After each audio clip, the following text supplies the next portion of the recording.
ये है एपेंड्रॉफ की सेंट्रीफ्यूज मशीन। ये देखिए, इसका जो मॉडल नंबर है वो है सेंट्रीफ्यूज 5430R। तो ये सेंट्रीफ्यूज लेबोरेटरी में यूज़ होती है, हॉस्पिटल्स वगैरह में यूज़ होती है, और इसकी जो है कॉस्टिंग करीब पड़ती है 7 से 8 लाख रुपए। और ये सेंट्रीफ्यूज यूज़ होता है बेसिकली साइंटिफिक वर्क के लिए।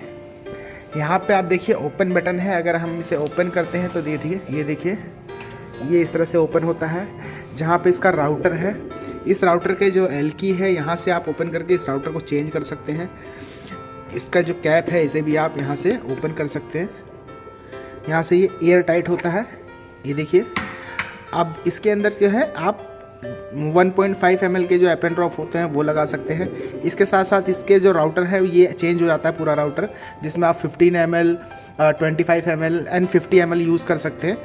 तो जो 1.5 ml के है, इसके अंदर जो है टोटल 30 के आसपास आप सैंपल लगा सकते हैं। 50 ml का अगर हम लगाएंगे तो इस राउटर में, इस तरह के राउटर में 6 पीसेज लगेंगे, और 6 पीसेज ही 25 ml के भी लगेंगे। यहाँ से ये ओपन हो जाता है। मेरे पास 2 राउटर और हैं, उनको हम कभी बार यूज़ करते हैं। ये राउटर चेंज हो जाता है, और हर राउटर को चेंज करने के बाद हम इसे एयर टाइट कर देते हैं, बंद कर देते हैं।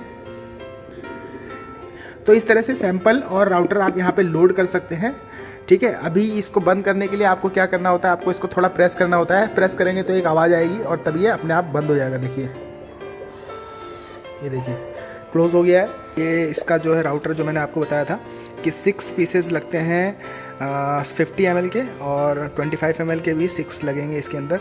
इसका जो मैक्सिमम स्पीड है वो भी आप देख सकते हैं, 7830 RPM पे आप इसे चला सकते हैं, जो कि यहाँ लिखा हुआ है। तो एक राउटर इसके साथ ये वाला हो गया। दूसरा जो राउटर है वो ये है, ये राउटर आता है इसके साथ। ये है PCR प्लेट्स को सेंट्रीफ्यूज करने के लिए। ये जो है यहाँ पे देख सकते हैं, इसमें PCR प्लेट लगती हैं 2। तो ये 2 राउटर इसके साथ लिया है, और एक राउटर जो मैंने आपको दिखाया एपेंड्रॉप का, जिसमें लगा हुआ है 30 एपेंड्रॉप, उसमें चल जाएंगे। अब यहाँ पे कुछ पैरामीटर दिए हुए हैं, टाइम, टेम्परेचर एंड स्पीड। तो जितने भी टाइम के लिए आप इसे चलाना चाहते हैं, फॉर एग्जांपल 8 मिनट के लिए हमें चलाना है तो 8 मिनट हो गया। आप टेम्परेचर, कितने टेम्परेचर पे आप इसे चलाना चाहते हैं, क्योंकि ये रेफ्रिजरेटेड सेंट्रीफ्यूज है, कूलिंग भी करती है। तो इसमें टेम्परेचर हम कर देंगे 2 डिग्री पे, और RPM आपको सिलेक्ट करना है। ध्यान रहे दोस्तों कि इस तरह की जो सेंट्रीफ्यूज है, ये जो मॉडल है, इसके अंदर आप मैक्सिमम 14,000 एपेंड्रॉप को रन कर सकते हैं, जो राउटर अभी लगा हुआ है। ये जो राउटर है इसका RPM मैक्सिमम जो है 14,000 रहेगा। और अगर आप 50 ml का राउटर यूज़ करते हैं तो उसका जो RPM है वो मैक्सिमम 8,000 जाएगा, 7 to 8,000। इसी तरह से अगर 25 वाला यूज़ करते हैं तो उसमें भी 7 to 8,000 जो है वो RPM जाता है। मैक्सिमम जो इसकी स्पीड RPM रहेगी वो 14,000 रहेगी।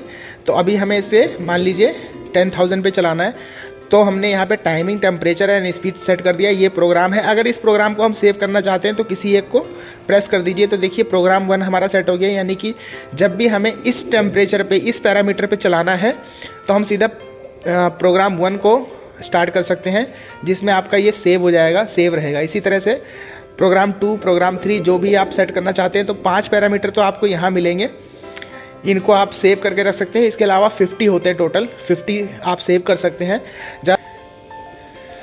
तो ज़्यादातर क्या होता है कि जब हॉस्पिटल्स के अंदर काम होता है तो वहाँ पे जो पैरामीटर होते हैं वो मैक्सिमम एक ही पैरामीटर चलता है।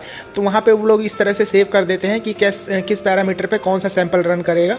तो वहाँ पे ये ज़्यादा काम आता है। अब हम बात कर लेते हैं यहाँ स्टार्ट स्टॉप की।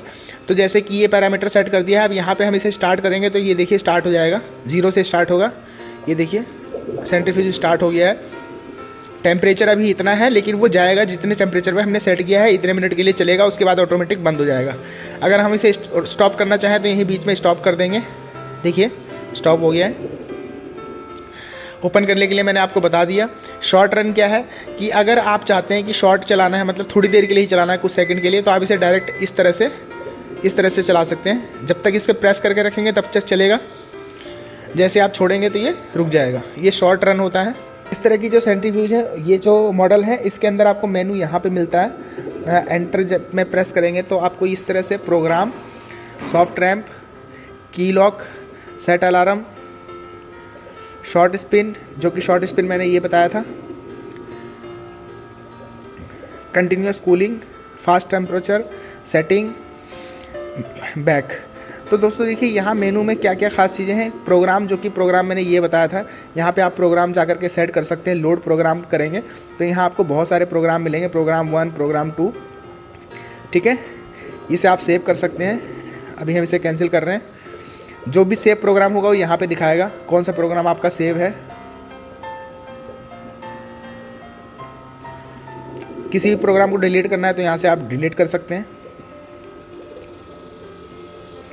की लॉक सबसे इंपॉर्टेंट होता है इसमें दोस्तों। की लॉक में क्या होता है कि अगर आप कोई किसी प्रोग्राम में लॉक लगाना है तो उस प्रोग्राम को सेट करके आप यहाँ पे लॉक लगा सकते हैं। लॉक लगा देंगे तो क्या होगा कि पैरामीटर चेंज नहीं होंगे जब तक वो लॉक हटाएंगे नहीं आप।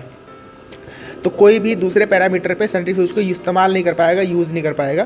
तो यहाँ पे आप लॉक कर सकते हैं। ये भी हॉस्पिटल्स वगैरह में यूज़ होता है क्योंकि वहाँ पे बेसिकली एक ही प्रोग्राम पे रन होती है मशीन, तो वहाँ पे इसको लॉक कर दिया जाता है ताकि दूसरे प्रोग्राम पे कोई ना छेड़े ना चलाए, इसे चेंज नहीं होगा। यहाँ आपको मिलता है आरपीएम सेट करने का, यहाँ पे शॉर्ट स्पिन मिलता है, यहाँ पे कंटिन्यूस कूलिंग मिलता है। कंटिन्यूस कूलिंग में मतलब आप अगर आप इन्फिनिट कर देंगे तो हमेशा के लिए, यहाँ आप 8 घंटे के लिए कर सकते हैं या फिर इसे चेंज भी कर सकते हैं। इसके बाद आपको यहाँ पे सेटिंग्स मिलती है। सेटिंग्स में आपको डिस्प्ले दिखाई देगा, अलार्म दिखाई देगा, वॉल्यूम दिखाई देगा। वॉल्यूम यानी कि जो ये बीप करती है उसकी आवाज़ कम ज़्यादा कर सकते हैं। यहाँ पे डेट टाइम अगर गलत है तो उसे आप सही कर सकते हैं। कॉन्ट्रास्ट, इस स्क्रीन का जो कॉन्ट्रास्ट है वो सही कर सकते हैं। लैंग्वेज आप चेंज कर सकते हैं।